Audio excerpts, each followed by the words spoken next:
Umitrang ba ka jala konrad ke sangma manta ka ulai thu ba ka jingpli ya ka hospital ba sispa jingthia amokruan ka badang sa teng manta la pal prasnam kansa urlong no sen ha ka ba manta ka jingpen kre banmang pisano ya ka pus kala ya chakman ha ka wipat kaliang umitrang ba ulai thu ru ba ka sarkar jala kala dep bang pisa hadu absan klun na manta ka wat ka banikong chong ka surok ka bathmai intermediate road na moplang sa wailoi ulong ba ya kani ka ju ka surok na wailoi samokruat bat na wailoi samosnram onsa sim hak banta ka baar ulong ru ba ka jingkhot tendar nakabanta ka fast face kan long hakini ki benai bunwan ya kan ni kun rap loi thu habu jubab ik jingkili bulabu deklat thai khobor hadin bal dep an play ka building bathama jo ka sin servia hasnong umo south west castle district hakanyu tarik nopra arajar arwe to inaugurate the much awaited 100-bed hospital in Mokruat.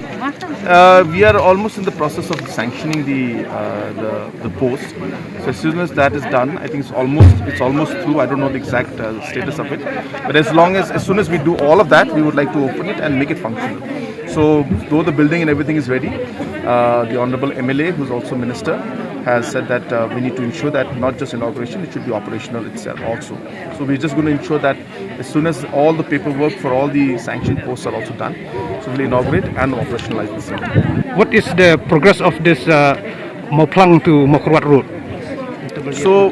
So therefore we have sanctioned 25 crores. New road, it will be intermediate road up to Veloy in the first phase,